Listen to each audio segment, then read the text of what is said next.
Okay, so for the next time, please make sure you give your in-game alias if possible, because last time it was Rexy Sty, this time it's Night Raid, and your name in your Steam profile is not Aron, which means it took me a couple of minutes to figure out which one was you. Yeah, okay. So, go through the questions first. Our main goal on T-Sod was simply to take mid-control for every gun round and work together when going towards a bomb site. We did have Phil for the scrim, so timings might not be slightly off. Do you have any tips on how to call mid-round? Because as the IGLing team, I'm trying to allow my players to have freedom on their decision-making, but don't feel restricted whenever they go towards a bomb site. So I told you, part of it is setting up protocols. I have a video called something like calling to the next level or something like that, which goes over this in depth. Basically, try to make sure that after rounds and between games, you go over the way you want things to look. For example, you say, when X situation happens again, I want you guys to default into doing Y. A good and obvious example is when we get a kill on banana like that, make sure everyone tightens up.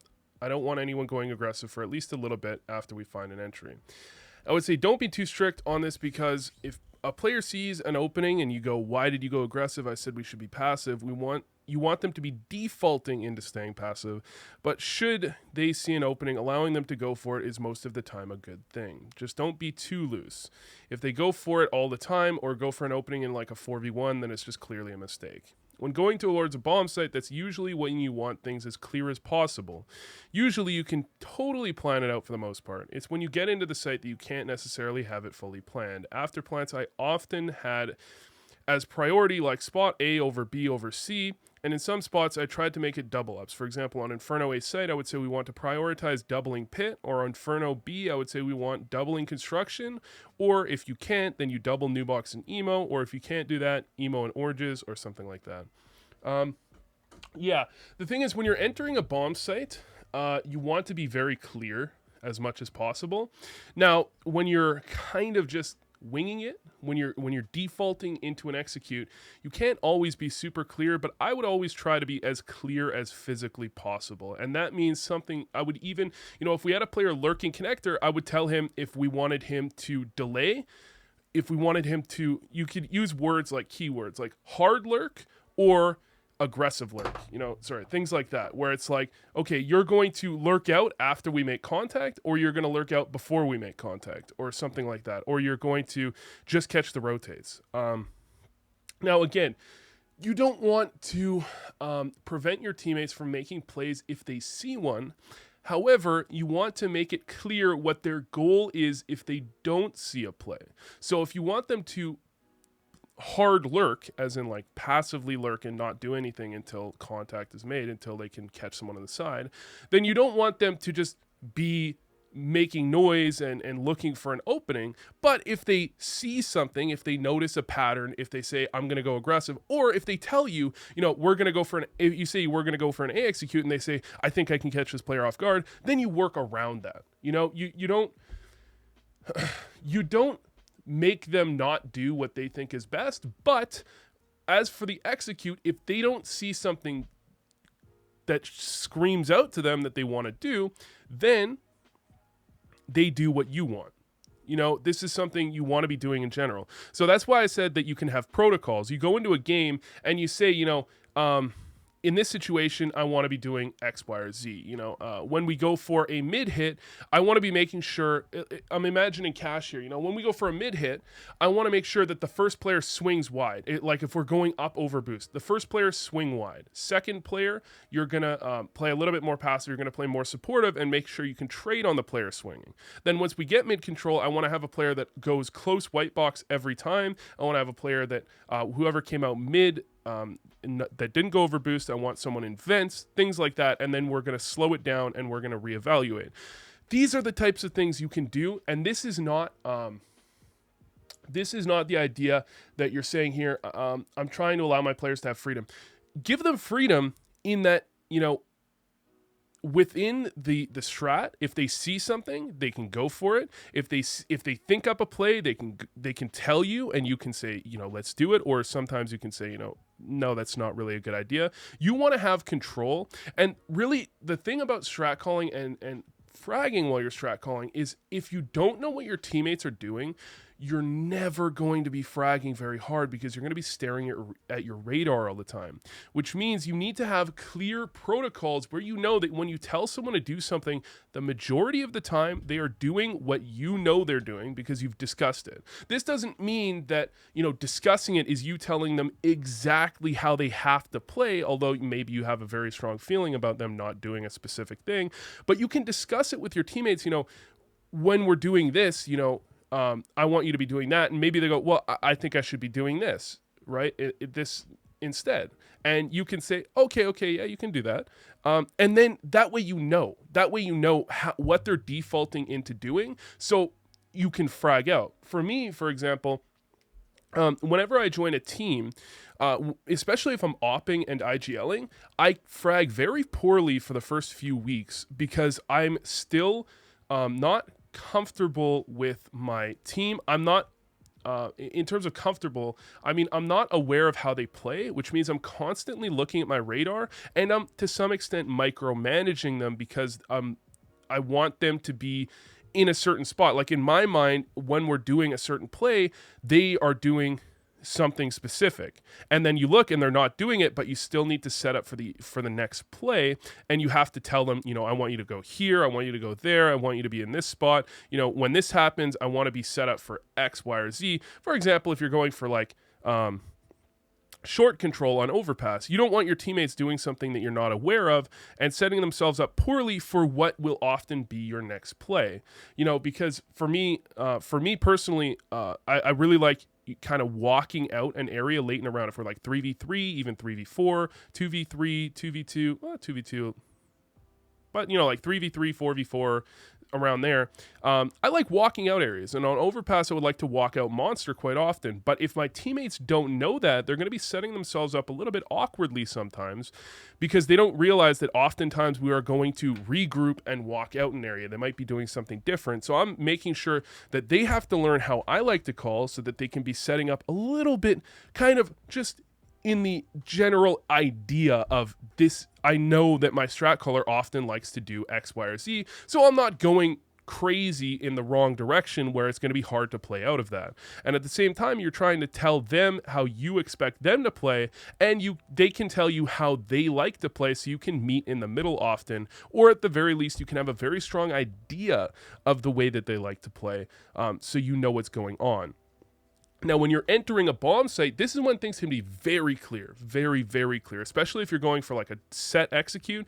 I'll even be telling you, like, first guy always, first guy in the rush, you're always going to Tetris when we're going A on Mirage, or you're always going out to the left corner. Second guy's going Tetris. Third and fourth guy are swinging, something like that. Like these types of things, you can be very, very clear on that when you're going for a set execute. Now, again, you're saying you're pug executing, which is different, but I'll still do things like, we go for mid control, and if I'm going for mid control, that involves smoking top con and getting player in con. Now, I'll tell that player how I want him to be lurking in a certain round, and he'll tell me, he'll ask, can I aggressive lurk? And sometimes it's a hard no. Sometimes I really need him to be passive lurking, or sometimes I really need him to be aggressive lurking. But usually when you're looking at a lurker like that, you kind of just tell him, prioritize hard lurking, prioritize aggressive lurking. Right?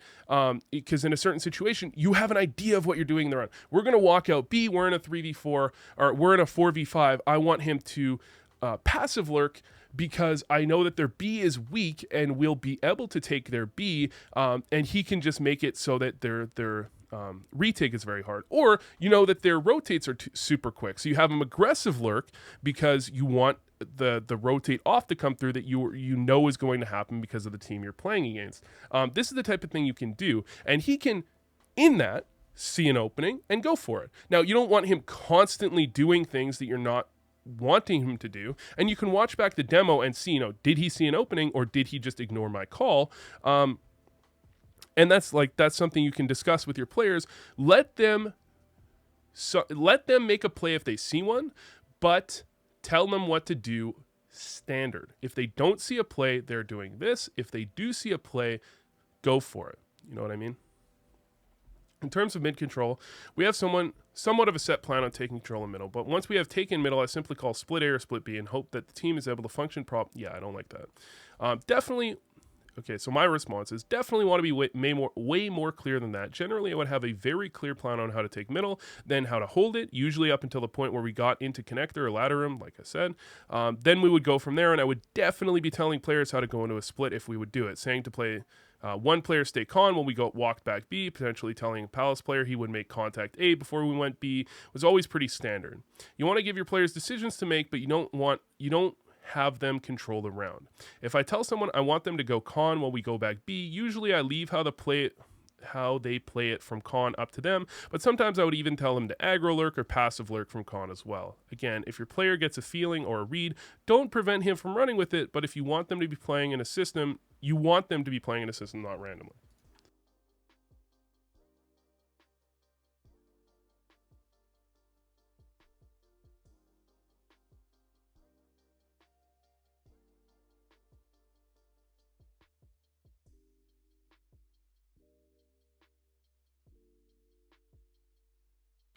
Okay, so again, this is fairly clear, I think. Be clear on, what you want to happen when you go for this execute. And you want to be clear. If something goes wrong, you want to know what went wrong. You don't want to be guessing if it was because your teammates were going too early, going too late, going the wrong spots. Be clear on what you want. You want them to walk back. Like, I will literally tell a player, okay, you're not lurking connector this round. You're walking back through underpass. We're going to walk out B. It's good to set ideas of how the round is going to play out whenever possible. So, whenever you know that something's going to happen, you're going to tell them, okay, you're going to do this. Our plan is to walk back B. Our plan is to execute A. Our plan is to do X, Y, Z. So especially because then they can play accordingly. Again, if they see openings, they can go for it, but they know that if nothing happens, the plan is to do something specific. Now, you're not always going to have that plan in the middle of the round, but sometimes you will, and if you do, you communicate that information to your teammates so they know what's going to happen when you know it. But again, you want to be very clear on how these things are going. Just allow your teammates some space to work with if they see an opening. And again, discuss these things with your teammates. If between games, after rounds, sometimes in a scrim, we might have a round where, we're 20 seconds in and I've been discussing with someone how I want the last round to have played out. And that's not optimal, but sometimes it happens because you want to be, especially when you're dead, discussing with guys, what went wrong here? What happened there? How can we play that differently? And between games, you can be telling them, I like to do this, and they can tell you, I think we should do this, we should do that, we should do this, and you can try and meet in the middle whenever possible. But again, have a clear idea of what you're doing, and sometimes you can't meet in the middle. Sometimes you just have to say, this is how we're going to do it. You have to play like this because you have a clear idea. Now, if you're a newer IGL, of course, you're not always going to have that. But if you think something is really good and your teammate's saying, I think something's better, maybe try it out. But at the end of the day, the team lives and dies by your call. And so if you're making calls and someone's not listening to them and you're losing, it's still going to come down on you as the player that allowed that to happen because you're IGLing. You allowed them to make that. And especially, if someone's analyzing it, they're going to say it's on you that this player did X, Y, or Z, even if it's not you. So if you have the pressure on you to make the right call and win the round when you're in a good spot, take that pressure and say, well, I have the pressure. I'm going to decide how we do this. How do I allow my players to make plays, pressure bomb sites without dying? Because the problem with this team is that some players aren't mechanically skilled enough to the point where they are scared of taking fights themselves or simply pressuring the opposition to use their utility. How do I teach them what gunfights they should and shouldn't take? The reason for this question is that some rounds and maps we have a problem where players are getting picked off one by one where there should be trade potential, but there isn't. An example of this being round 9. My response is my previous comments should clear this up a decent amount. Any more than that, I'll have to be in the I think I agree. I have to be in the demo to explain. Pressuring bomb sites without dying, again, is oftentimes about being clear on what you want them to do. Go back into the demo. If they did something wrong, have a discussion with them. I think you should be doing this. And sometimes you don't have... A lot about IGLing at lower levels or just non-pro levels when you don't have a coach is person management. It really is people management. Luckily for me, one of my best traits as an IGL was that I was good at managing people in ways that they liked to be managed, which means I tried to always play to the kind of the emotional level of a teammate. That means some teammates, I could tell them, I think you should be doing this, you need to be doing that. Sometimes you just suggest it. You know, if you have two teammates that go for banana control, tell them, here's a way you can try playing. Here's something you can try. Here's something, I saw someone doing this, you can try that. And you don't have to tell them, do this, do that, do this, do that. If you tell your teammates that you think they could try out something, and they respect you, oftentimes they'll be like, yeah, I could try that out. And you can do that, if your teammates are inexperienced, like very inexperienced, you can do that about a lot of things. I think you should try this angle. Why don't you guys try this hold? This is a really solid way to try and hold B. And when I was playing with players, especially newer ones, I would literally go through professional demos. I'd go through demos of their game. I'd look at things that they could learn and improve from, and I would suggest it to them. I'd say, why don't you guys try holding B like this? Why don't you guys try this aggressive play? Why don't you guys try this, that, this, that? In this situation, I think that a good way you could play it is you could, jump up on this box, or you could throw a flash, things like that. And we'd have a discussion sometimes, a back and forth, well, I'm thinking about this. And then you try to help them improve by almost being a little bit of a therapist, really, by, discussing it back and forth with them, getting into their mentality and trying to allow them to figure out better ways to play if they're playing things wrong. Unfortunately, the role of IGL, until you have coaches, is also the role of therapist. It's also the role of coach. It's the role of dispute mediator. It's the role of everything. So what makes a good IGL at lower levels is a lot of different things that are included and excluded from the concept of strat caller. You are much more than that most of the time. And maybe if you have a team leader, maybe they do more mediating, but I was usually leading the teams as well because that's kind of a natural role for the IGL, right?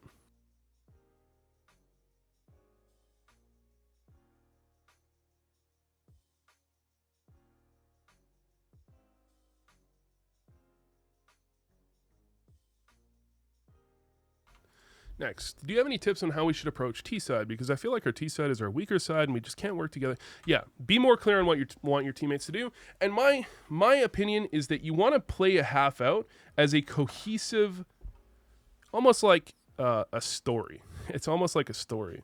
But it's like a cohesive side.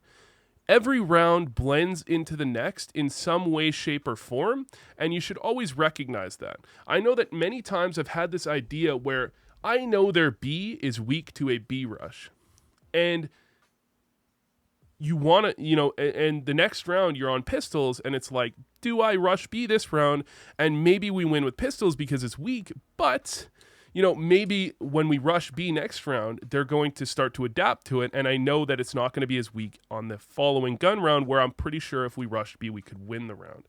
This is an issue I've had before. This is an issue I'm sure most IGLs have had in their mind, because if you think of a half as a cohesive thing where everything blends into the next, you're realizing that every round, everything you do, they're going to somewhat adapt to the way you did it, to what happened there. It's going to train their players, it's going to train their IGL to play against you in a certain way. So you always have to be very aware of that. And that's why, early on in halves, I love it when my team goes aggressive, more aggressive than they would later in the half, because if you go aggressive early, they're going to be using that utility later on in the half, worried about that aggressive play. This is the type of thing I'm talking about.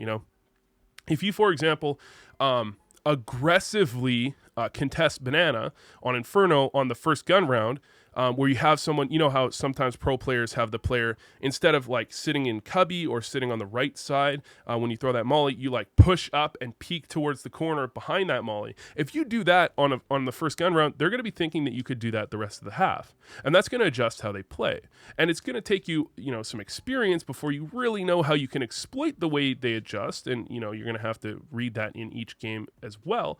But that's something you can always be thinking about. How are they going to adjust? What are they doing? How can we mess with that? And one thing I did on Inferno, or Mirage rather, is aggressive versus passive lurking from Connector.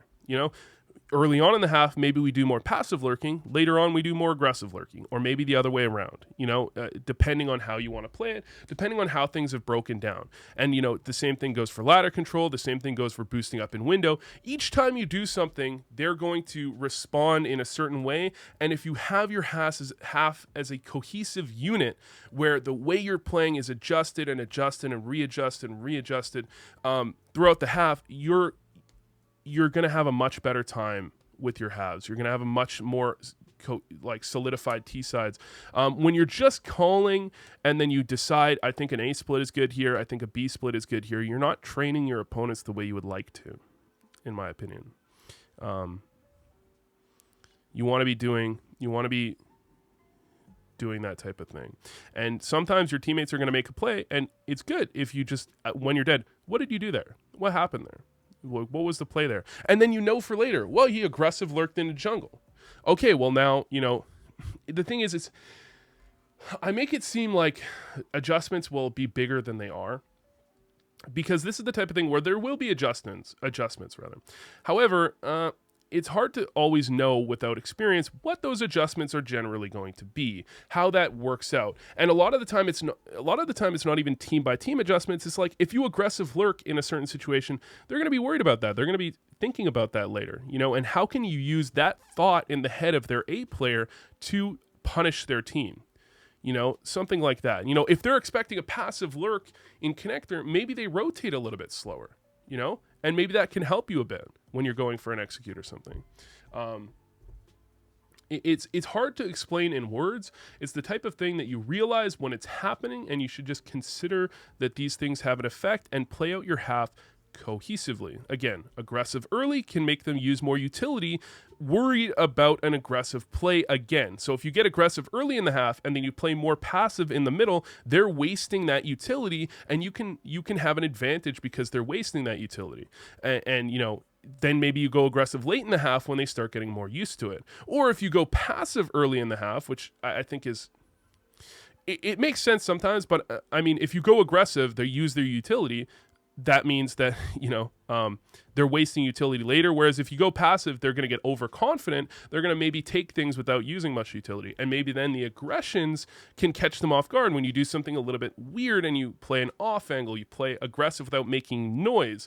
Things like Banana on Inferno are great examples of how you can mind game your opponents by switching up the way you play. Maybe one round you push aggressive on Banana when you have a smoke down, and you go for a nade stack on T-stairs. Maybe one round you throw the double molly, and then you go and you push down Banana, and you do something like that. And the question isn't always like, what did you do? But what did they see you do? What do they know you did there, right? Because sometimes if you do something and they don't know it, right, it doesn't really matter. But this is all a very complicated topic, and it's something that'll come to you over time as long as you're considering it and thinking about it.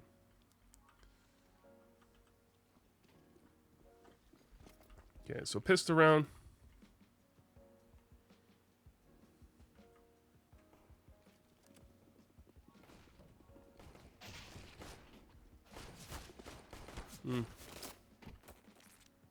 It's just a normal round, basically.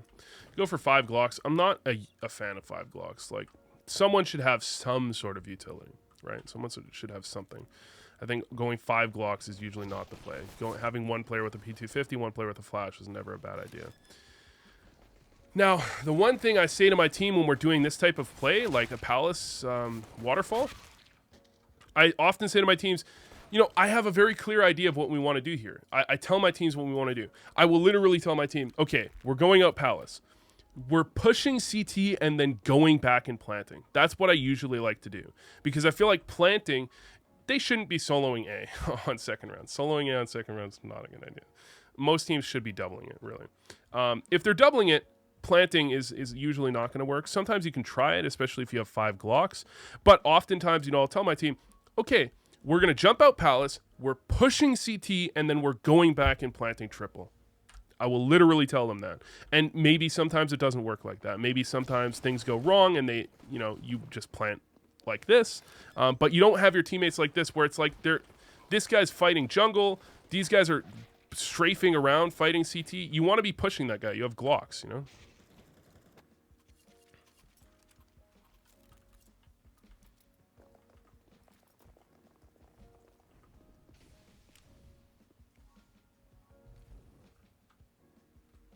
So let's see the way you take middle.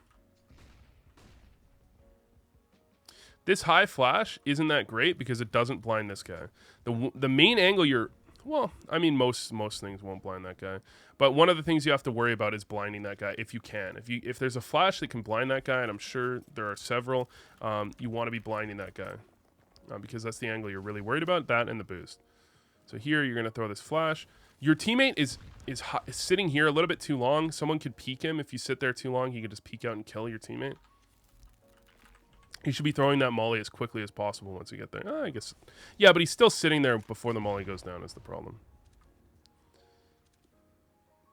You also want a better timing. You want your teammate to jump out and then you immediately peek this. Because if you do that, if your teammate jumps out and then you immediately peek this, if your teammate dies, you're there for the trade. If not, you're getting the kill, or nobody's there. The other thing is you have to be worried about the mid push. That's the other thing you want this flash to do, which it doesn't. This doesn't really deal with the mid push. That's why I flash, one way that people sometimes do it is you jump and bounce a flash that lands here, that'll blind mid and will also blind connector if you throw it correctly. Not sure the nade your teammate's throwing though. Throws like a flash, right? You also have to be worried about that. That's why playing back here is a little bit dangerous.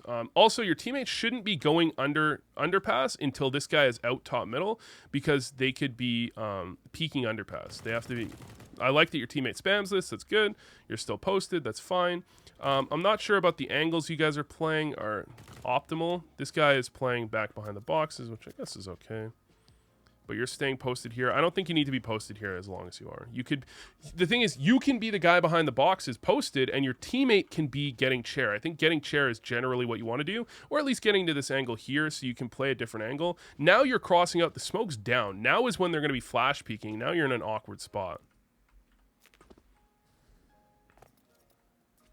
Then your teammate's going to molly. Your teammates are underpass for far too long. They should be out from underpass a long time ago. I know they got molly, but still. The other thing is you can come here and you can bounce a smoke off this wall that blocks off top con so you can get into con. A smoke on cat, you don't need a smoke on cat, really. You need a smoke connector much more than you need a smoke cat. And now you guys, just now you came out from underpass and then you're already pushing up to split A. This is very awkward on the timing. Very awkward. And your teammate in Palace, he should be baiting you guys here. You can tell him to bait you guys because he comes out before you guys come out connector. If he dies, you guys have no pressure. You're just running 3 players up con. It's so awkward. You know what I mean? He gets that kill. This is where he doesn't go aggressive. This is where he should be lurking. And this is something he should know where he's like, okay, so imagine there's a guy ticket. He has now killed a guy from Palace. This guy ticket is never going to be top ticket because he's worried about Palace. So why peek out from Palace, right? Because where's this ticket player going to be? Well, if he does go top ticket, he can trade immediately. If he doesn't go top ticket, he's going to be posted on Palace. And if he's posted on Palace, then your guy dying Palace, all it does is let the guy go ticket and fuck with you guys coming up connector. You know what I mean? This is the type of thing that I know he's the ringer, but this is the type of thing you would go in and discuss with him. You would go in and you would look at this demo and you'd discuss this with him and you'd say, you got that kill there. Let that pressure remain. Now the guy ticket can't fuck with us towards jungle. So now we're fine. We're good to go. We don't need you to swing out. We don't need that until he makes contact with us.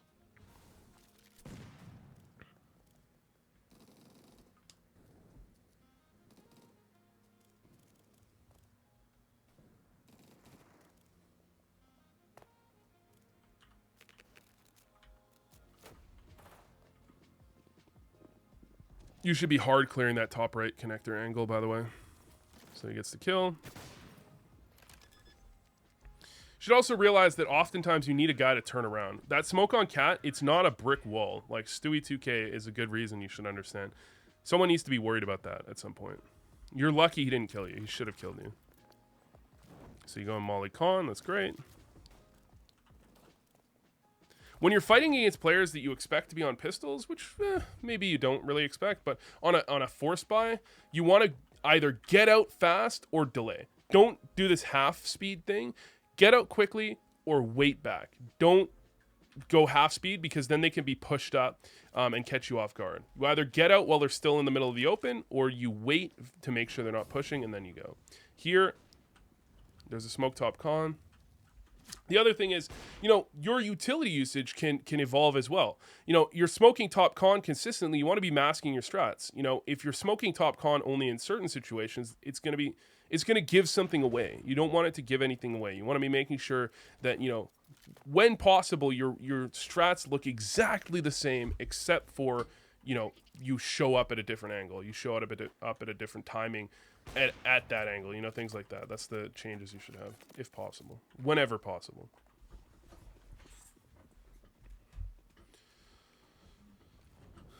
So, smoke window missed.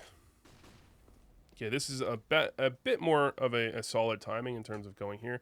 Again, I think your teammate top, he should be more like chair, especially when you have a Kree. Getting to chair is super strong. And peeking this can be good from time to time. You can catch players off guard. Not a problem with that. You know, sometimes if you smoke it most of the time, and then sometimes you just don't throw a smoke and go for the peek, you can catch them off guard when they're thinking to themselves, oh, they're running a different strat. They didn't smoke it, and then bam, you kill them, right? So you have an advantage here. You don't need to be pushing like this. When you have an advantage, when you're going for pushes, you only go for pushes that are like sure things, and you try and only go for pushes where you have double ups. You go like 2 people push to CT, make sure you can get the trade instead of going like flash pushing with 1 player. So you should be expecting an eco here, I think, which means, again, you want to go quick when possible. Getting out to the boxes is not a bad idea. Yeah.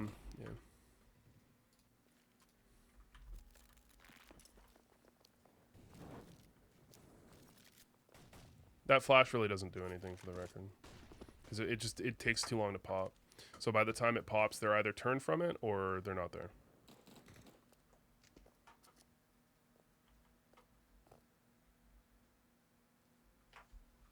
Can he see you when you're posted there? Yeah, you got to be careful. Like, the way you cleared that right angle is very weak. He could have killed you there. One of the ways I used to like to clear it is you jump up top and then you peek from on top to clear the right side angle if you smoke top mid instead of smoking window. But I preferred to smoke top middle instead of smoking window. The other thing is, when in a situation like this, when the smoke's con like that, you can throw a flash from one of these guys so that this guy can clear this one-way smoking connector and just pre-fire it. When that smoke's in con, people are here consistently, you know, and if they're not super experienced, you throw that flash, you flashed, peak, dead, and they're going to be super fucked up. They're using a lot of utility to contest mid, but not really contest mid. They're not really doing anything, which is really good for you. Like that, you should be very happy with that. Yeah, like this flash, you could have thrown that when the smoke was still up. It wouldn't have been a bad idea. Again, even if you flash that flash cannot possibly get everything, if you know what I'm saying. It cannot possibly get every single angle in connector. And in fact, you even missed that, so it didn't get anything. But it won't get every single angle. So that smoke top con is incredibly important. I think it's something you generally need to be always throwing from underpass. I would rather have a smoke top con than a smoke cat. This cat is easier to deal with.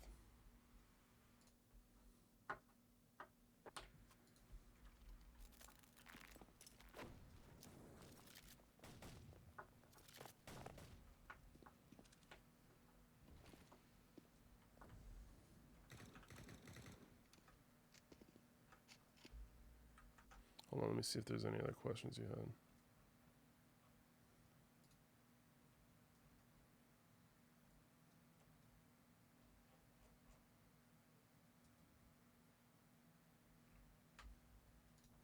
Don't see anything else. Okay.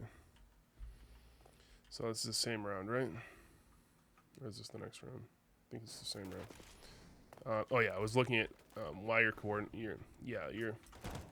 So your guy Palace makes contact. Your guy's connector make contact after. Then your guy walk. Yeah, this is like the worst possible way to execute a bomb site because none of it makes sense. Why does your guy Palace make contact first when last gun round he made contact first? Think about this. Last fucking gun round, he was the first person to make contact. So why is he making contact first again? They're going to be worried about that. You're running the same exact strat. You're running a mid split into A. You've taken mid control. You've pressured top con. You've smoked off catwalk. It looks exactly the same. Why? He should never be making contact first. The next time around, you have him make contact second because they're going to be waiting for that. They're going to be fully ready for it. But he makes contact first. Then the guys come up connector. Does this look like the last round strat? They're going to be ready for the guys to come up connector. He's waiting for this. And your teammates kind of messed it up as they went top con because there was no smoke. So getting into top con was tough to do, and he got a kill, and now your teammate's trying to force out, and there's no pressure from Palace now, and the con pressure is really weak because someone already died. So of course this guy is staring at ramp. He's got no pressure not to be staring at ramp. He's got no reason not to be staring at ramp. So why is he, he feels like he needs to come out because the strat's falling apart, but you can see why the strat fell apart because you're doing the same thing you did last time. They're more ready for it. They're prepared. They're waiting because you destroyed them with a certain tactic. I'm not going to call it a strat because the strat is the A split. The tactic is pressuring Palace, then connector. And you change the tactic consistently. Second time, you run 3, and the thing is, if you're going to pressure con first, you don't want to run 2 players up con because one could die and you could get fucked. So instead of running 2 players up con that time, you run 3 players up con and the 1 player Palace and 1 player ramp. You go up con with them, you make contact first. And maybe by making contact first, you want the opper to be there to support. Maybe you're posted on ticket booth because that could be dangerous. Or you have a rifler go up con with them and you switch places with that A ramp player. So you come out A ramp with the op and you make contact first on connector, and then the Palace guy makes contact when they're looking away, when they're stopping, no longer thinking about Palace. And then the guy makes contact up ramp. Or maybe you don't even run a Palace player this time. Maybe you run double ramp this time. And instead of making contact out Palace, you have contact connector and then contact from 2 ramp. Or you have contact from 2 ramp, then you come up connector, right? There's all sorts of ways you can change this. You can micromanage the tactic that you're running to keep them off guard. Because a lot of this type of lurk out Palace play is hinging on them not being ready for it. But if you lurk Palace first every time, they're going to be ready for it. They're just going to pick you apart. Scoped in walking to that angle is bad. Scope in as you clear the angle, or have a teammate flash it. Both work. Depends on how fast you are as a player. Depends on how quick you are. I personally feel like I can usually win that engagement, so I'll just go for the peek. But scoped in walk peeking is not the way to do it. So you said round 9. For example, round 9. Let me read what you said. Some rounds, how do I teach them what gunfights they should and shouldn't take? Reason for this question is that some rounds in some maps we have a problem where players are getting picked off one by one where there should be a trade potential, but there isn't. An example of this being round 9. So let's watch this out and then I'll get back to you on it. Okay. So your teammate mid should have died. For the first while in your rounds, there should always be a very clear idea of what you're doing. Okay, they mollied window. If they molly window, they're going to fucking peek it, okay? They're going to peek it. Like 80% of the time, they're going to peek it once it's down because you've done a good job. You conditioned them that you smoke window. So sometimes you switch it up. You don't smoke window every round. Sometimes you just smoke top mid, especially if they're going to throw that molly down. Right? Now, if you throw the smoke window and you hear it extinguish a molly, you can kill them too. because you know exactly what they're doing. They're smoking window, and you're smoking window, and they mollied it. He's on the little thing here, like every single time. He's on this little thing on the back, right on the left here, right? So you have your teammate jump out, and then you peek inside. I call it peeking inside. Your teammate jumps out around the corner, right? He like jumps out to get across, and then you peek and you kill him.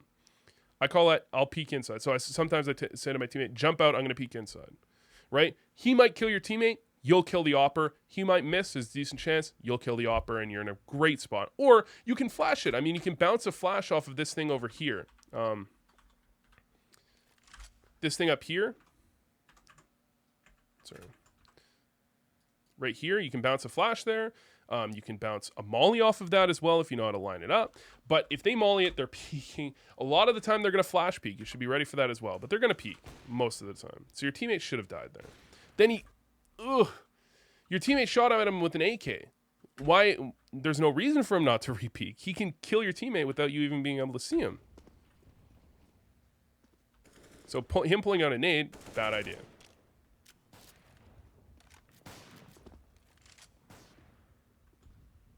You also want to be kind of figuring out with your teammate lurking, aggressively lurking on B. You know, put pressure on B. Don't put pressure on B. That type of thing. I would much prefer this angle to have a Krieg. I think it's much better. You're just kind of sitting around mid doing nothing for a little bit too long. By the time you're 1 minute, bro, you should have this top con smoked off. These guys should not be sitting fucking underpass this long. Also, 2 players underpass, generally unnecessary. I used to run 3 players top mid, or 2 players top mid, 1 underpass, 1 B, 1A. The thing is, if your opponents are soloing A, double lurking A, okay, the reason that the meta has shifted, let me explain this. The meta has kind of come full circle on Mirage. Teams used to 1-3-1. However, opposing teams on T side found out and realized, okay, that if you're soloing A and your T side opponents, if the T side double lurks out A, there's almost nothing you can do. So instead of running a player in apartments, you run 2A. And you say, you know, hopefully they don't push apartments this round. You know, you don't do it every round. Hopefully they don't push apartments this round. We're going to run nobody in apartments. We're going to hard double lurk A. So while the mid players are putting pressure on mid, drawing their 1-3-1 towards middle, we are going to lurk out ramp and palace at the same time. You know, and by doing that, there is such little chance for the solo A player to do anything. He's just going to get fucked. He's just going to get fucked. Like, most of the time, you're going to find that kill. And if you do it a couple times, you will find that kill if your team knows what they're doing. Because he's alone on A. He can't do shit. Especially if you're pressuring connector while you double lurk. There's nothing he can do. Nothing he can do. He will have no angles he can play. He'll die, you know? And so teams shifted from that. They started playing a setup where they would have a rifler, like right here, and an opper, like here, posted on Palace. Or the other way around. They'd have the opper here posted there and the rifler posted on Palace. So that they could support the A player so they couldn't get double lurked out A. So teams stopped double lurking A. And now you have a meta where you kind of go into what almost was the 1-3-1 setup. The 1-3-1, you have the opper here, the rifler here. The rifler here. Sorry. What the fuck? Rifler. I don't know what the fuck's going on there. Rifler here, right? In connector, just generally. Opper, window, and rifler A. Then what would happen is this opper would go on the yellow brick road, rotate, and play late round. He would play this area here. And then you'd have the rifler from Con would end up backing up and playing this area. So you'd have this. You'd have an opper here, right? Rifler here, and then you have another rifler, the A player, would be playing like here. He might be playing on balcony. He might be playing under balcony. He might be playing default. Oftentimes, you'd have him playing an angle to support the opper, so the opper could be posted on connector, and the rifler might be like here. He might be pushed in palace if he wants to. All sorts of things. This is the late round setup. A lot of teams are running this early round now. They're running the opper here, right? Maybe maybe not every round, but like on a default round, they'll run a setup like this. This rifler controls this whole area. Well, not really this whole area. The rifler jungle controls window, make sure nobody boosts. He controls any type of top connector play, and he tries to control connector if he can as well, right?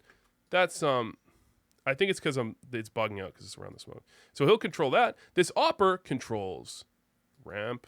He controls palace. He controls connector as well. And this rifler is just there as support.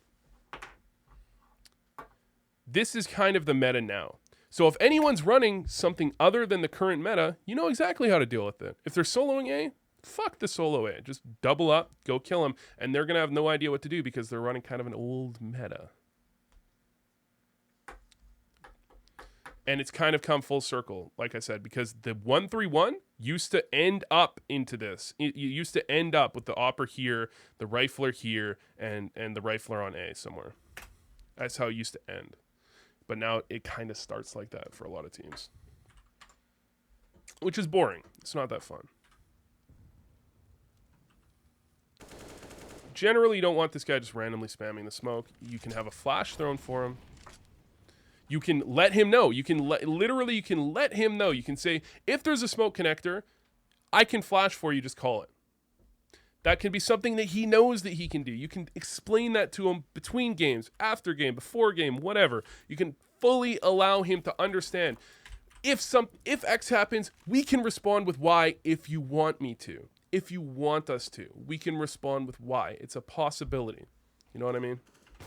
You can also spam that wall. When you see him take that shot, you can just spam him through the wall. It does a lot of damage. Another pro tip.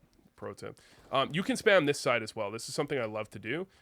If you're up here, the spam is right here, right next to this thing here. That'll spam this guy in the back corner. I've gotten a lot of kills with that.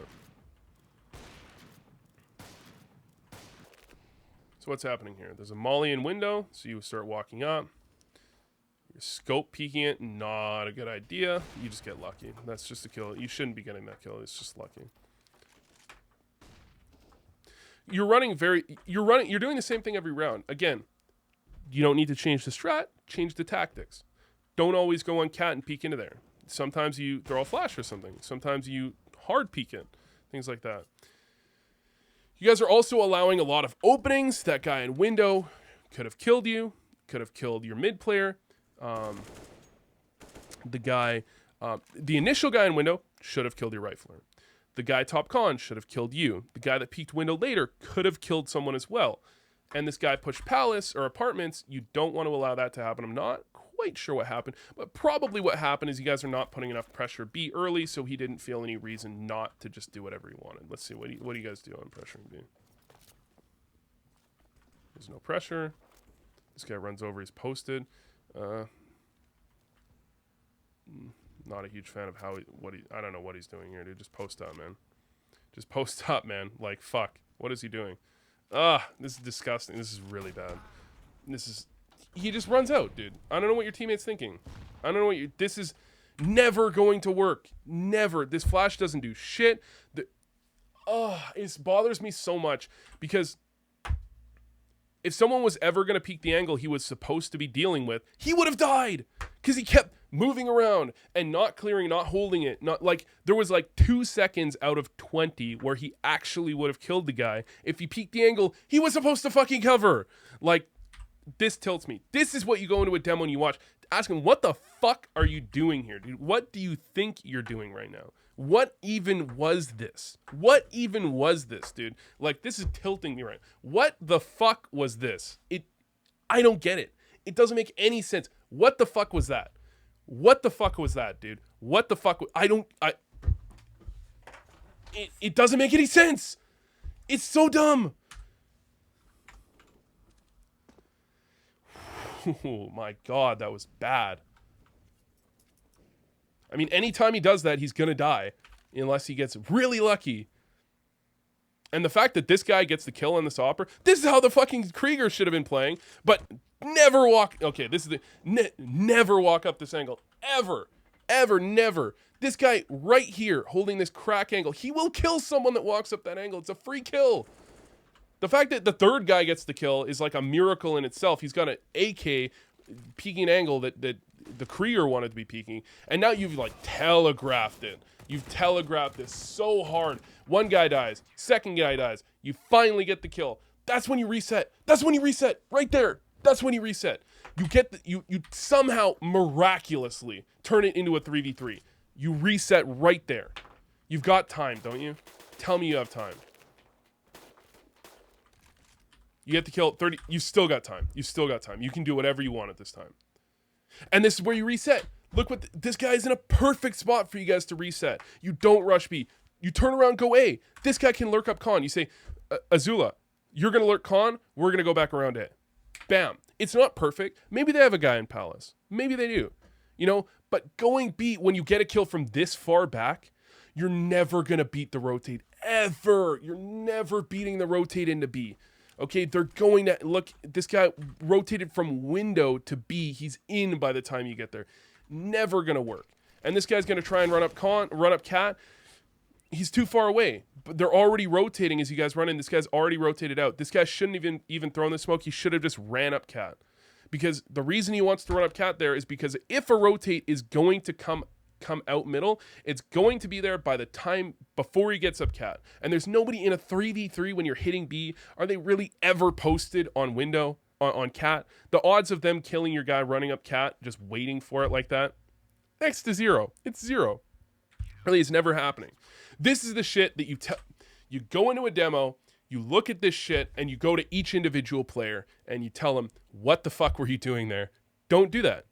In this situation, I want you to do this. You know, if you, like, for example, if you want to pressure B, okay, that is fine. You can say this, like, literally, if you don't want to hurt the guy. If you want to pressure B, here's a way you can do it. Ta-da. You have now IGL'd your team. And the thing is, this is what I think about when it comes to, like, pro IGLs. Okay? Because this is the shit that you tell your teammates that it's like Inception. They don't realize that the reason they're doing something and not dying is because you told them how to do it, right? People don't realize that. You like Inception them where it's like, you know, if it's, I kind of sometimes think about that Futurama episode. I don't know if you've ever seen it, where Bender is God, okay? And then real God tells him, if you do something right, they won't even know you've done anything at all. And that's how I feel sometimes about IGLing, especially in this round. You explain to your teammate in apartments. You don't even have to tell him if you don't want to what he did was bad, although it was horrifically bad. Okay, you can say, if you want to pressure apartments, tell me so we know, because he might have just randomly done that. Like, he should ask you, can I pressure apartments? And you say yes or no. Don't pressure apartments. Not this round. Sometimes, a lot of the time for me as an IGL, if a teammate, if he comes to me, if he has an idea, I trust that he has knowledge that I do not. If he says their B is really weak, we can run a certain specific strat, we can delay push B, I trust my teammates probably too much.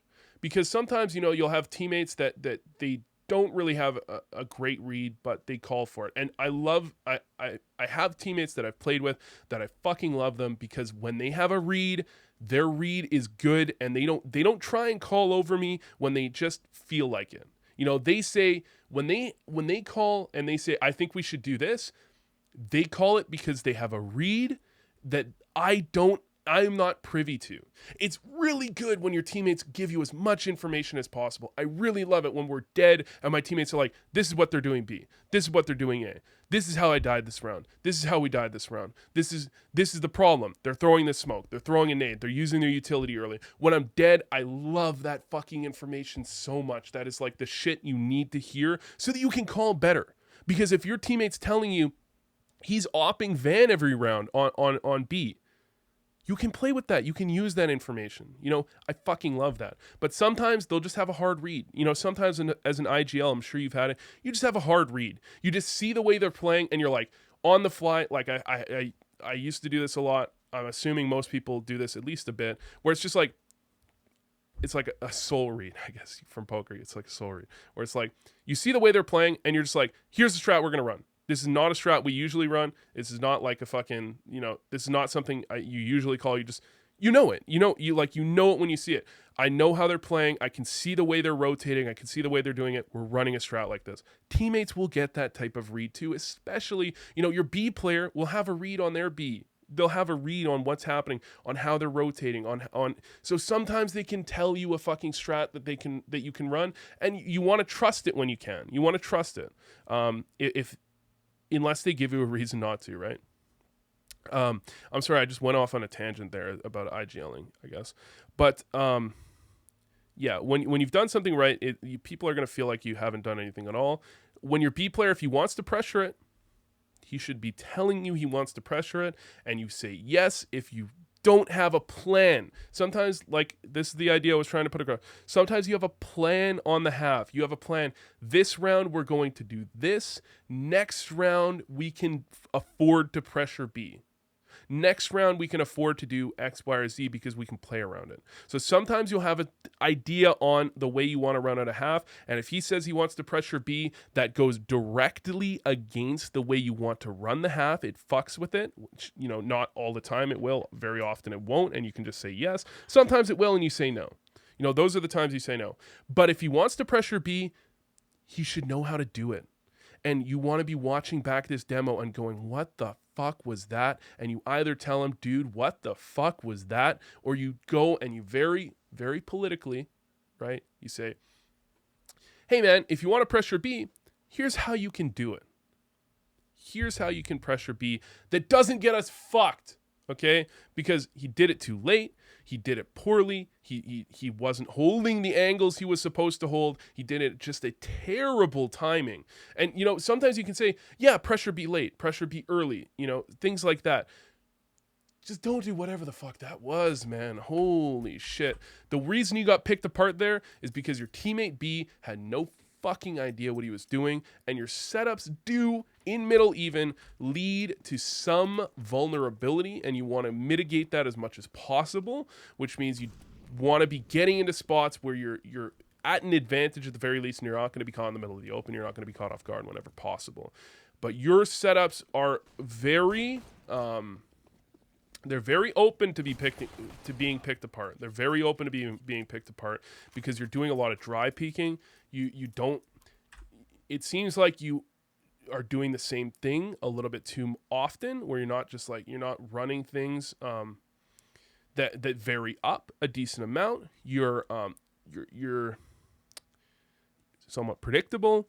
You're very often solo, like the way you're playing top middle, some things like that. But you're going to get picked apart in rounds like that very consistently because your teammates are gifting them ways to pick you apart. Is there a smoking window as you guys go out? Please tell me there is. Okay. Yeah. So now, once that smoking window goes down, you don't want to be having a rifler peek out on that smoking window. And if you're going to peek out, you want it to peek out before, dude. This guy could be sitting in window shooting at you. Unless this guy is up on this ledge here, posted on it. You got to be very clear about this. Like, someone could just peek out and kill you. I imagine that teams that play fairly puggy, fuck you. Like, just fucking destroy you. Because there's so many openings. And, it's not that... you're not trying. It's just these openings are left, and teams that play a little bit puggy are going to find them. And you're not going to be able to trade because you're not putting yourself in situations to trade all the time. For example, being in the middle of the open like that in mid, they can flash over mid and peek you and just grab a kill and back up. Just back away, And now your teammate... You got the advantage. That's when you play it super fucking safe. That's when you flash the guy so he can clear out con. That's when you smoke top con every time. So you don't have a guy that should have just died and given back the advantage. You do not want that. And now this is when you want the underpass guy. Maybe you tell him, turn around, watch B. Maybe you tell him to not be in this situation because when you're in the 5v4, I mentioned in my comment, turtling up sometimes. Because they're going to get aggressive. They want to take that back. So if a minute on the clock in a 5v4 with nobody palace and nobody apartments, you better be fucking just about to do something or you're consistently going to lose these situations. So you go back with the bomb. You have 3 players con. Again, do not fucking clear it like this, please, dear God. Okay. And your guys con, they make contact. That's good. Now they can even wait a second potentially. They don't even have to hit immediately. This guy should be looking at the smoke. It's good that he is.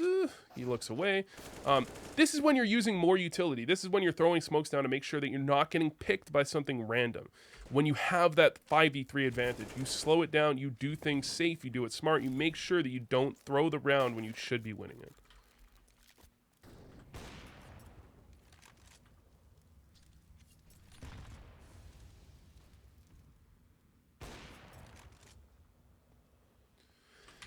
Okay, if you're going to be playing this aggressive on ramp, you only want to be playing this aggressive if there's a reason for it. But the problem is you could get picked very easily, and if you get a pick, it doesn't actually win you the round because these guys are not... Like, if you're going to be playing that aggressive, I would have guessed that your teammates were pushing quick towards con. That would be the reason to play this aggressive. But you're playing this aggressive while your teammates are slow taking mid, which doesn't really make much sense to me. That's the situation. He spotted you out. You knew he spotted you out. You can't hold that. Like, you can hold it for a second, wait, and then you go. You should be, like, hearing the fucking, the dramatic music in the horror movie, like, hold on. I'm fucked now. Like, that's what I'm thinking there. Because if they had a guy connector and he spotted you tri-stack, he's going to peek you from stairs. He's just going to kill you from stairs. You know, and you gave them all the time in the world to do that. You gave them all the time in the world to do that. Like the horror movie, the Jaws theme music should start the moment you see that guy. All right? And either you fucking kill Jaws or you get the fuck out after a couple seconds. You know, you don't stay there as long as you did. You stayed there too long. And it's great even if you back up and post on stairs. Like he knows you're there. So good chance he peeks from stairs. So you're like, okay, I give up this kill on the guy tri-stack potentially, and I get this kill on this other guy potentially. So you mitigate the risk and you give yourself a chance. But now you've made so much noise ramp. They know you're ramp, and they've also got picks. So you have to go out, but also you have to go out, but they know you're coming out, which makes it really awkward. And I think this is not the right call. You should be dying here most of the time. You knew there were 2 guys A. You knew there were 2 guys A. You just forgot. You must have just forgot.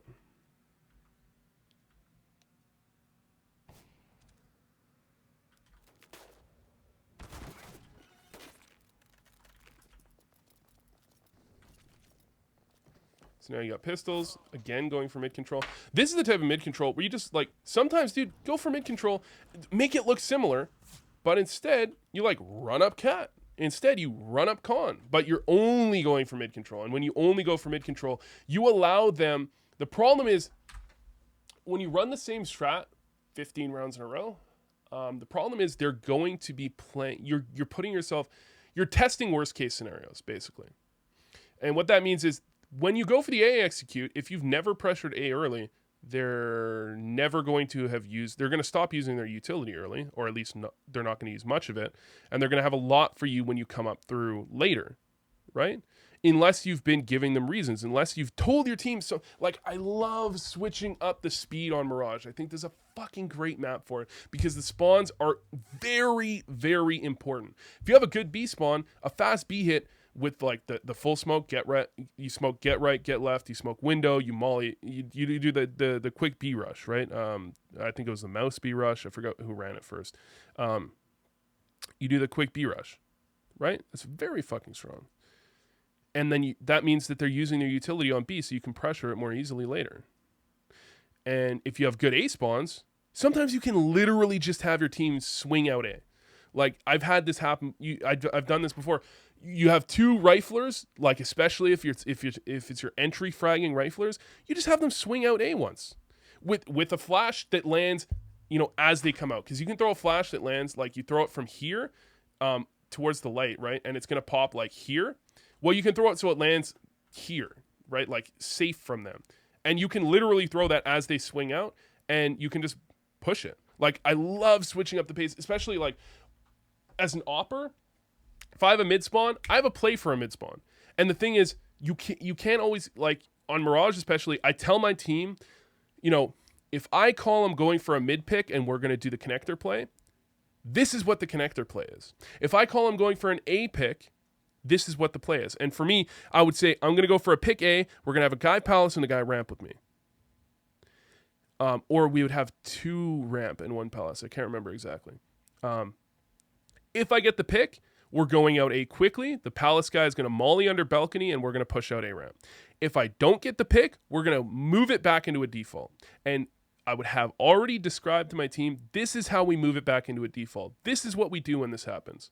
And it's very clear. So I have the freedom to make a quick play, and my teammates know what happens off of that quick play, so I'm not describing it as I'm going for the play. And the same thing can be true for a quick A ramp play. You don't even need to tell your team exactly how to do it, because if you run it enough times and you discuss it enough times, they will know, right? But it's good to always like flesh it out. Tell them exactly how to do it if you want.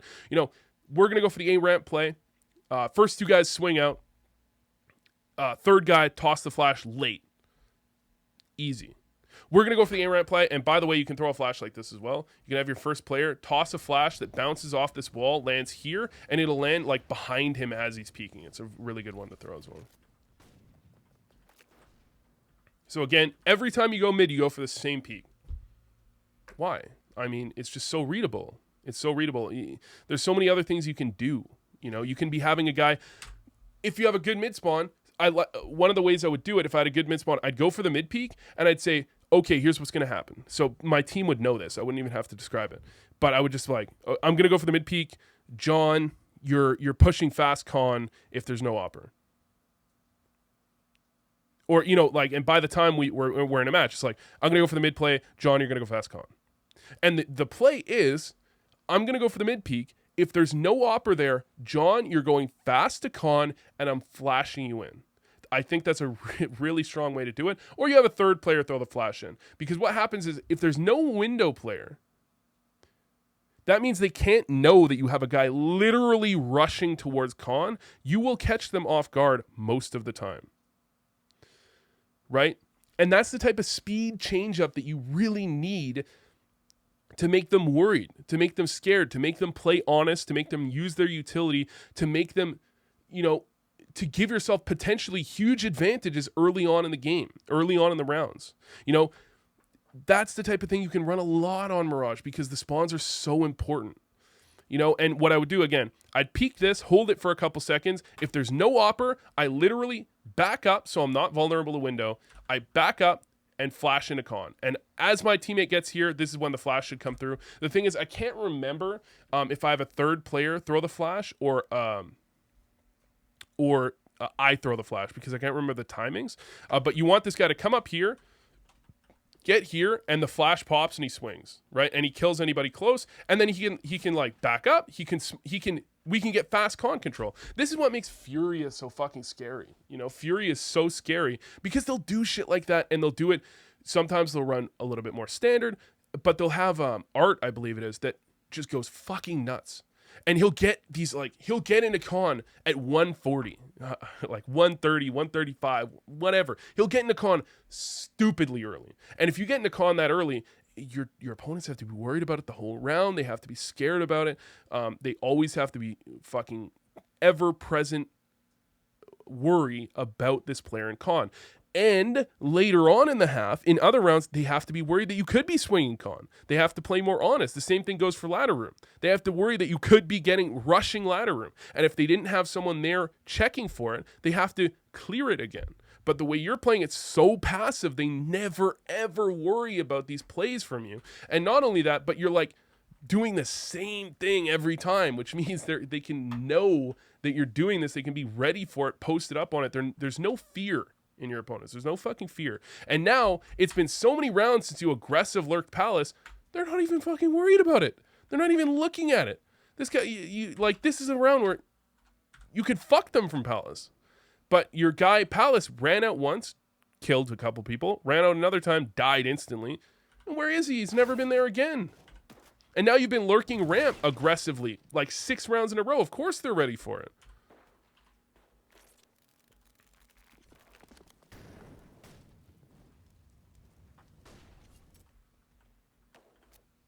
And again, your aggressive lurking ramp.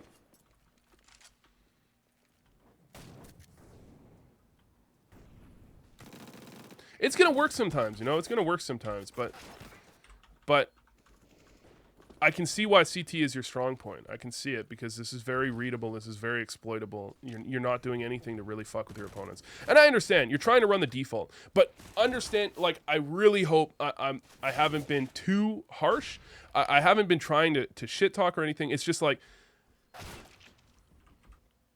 this is the opposite of how you should be run. I'm a default heavy caller. I love defaults, and I love to have little plays we run off of those defaults. You know, I love to have my teammates all know a certain set of smokes. Every one of them knows a set of smokes, so I can always say, all right, this round, we're smoking top con. We're going to get one guy in con. We're going to walk back. We're going to walk out B. You're going to aggressive lurk con. You're going to passive lurk con. You know, something like that. You know, or, you know, this round, we're going to smoke off jungle from top mid, and we're going to aggressive, or you're going to passive lurk palace, and we're going to make our way up con with 3 players. I'm going to go back lurk and come out ramp. Shit like that. Like, literally have my players all know a set of smokes, so in the middle of the round, I can always say, and I will always be very fucking clear. Like, John, you're going to stay connector. I say John because John, I've played on teams with him for like 10 years. He's a good friend of mine. I love him because he's one of the players that listens when it's warranted. Sometimes he'll make his own individual play, but he doesn't do it unless he sees something. And when he makes a call, he'll like ask if he can go aggressive, and he'll make a call sometimes like, I think we should do this, when he has a read, when he has information. Alexa, stop. Sorry. When he has information that I don't have, he'll make that type of call, and things will go well. So I fucking love John. So, Alexa, stop. Fuck. But so that's why I keep saying John. There's another guy like that named Adam. Whatever. It's not information you really need to know. But I'll always be very clear. You know, I'll always be very clear. Adam, you're going to throw this flash. John, you're going to throw this smoke. Or like, and I'll be even like adjusting the default in the middle of the default. This round, I want you guys to flash con when you try and go for it. This round, I want you guys to smoke top con. This round, I want you guys to re-smoke window. This time, I want you guys to do X, Y, Z. And again, you can give them freedom, but the freedom is within the bounds of your idea, okay? So I'm only going to go over T side because this has been an hour and 15 minutes already. And you said your CT side was strong. So if your CT side is strong, I believe you. I hope that this has helped.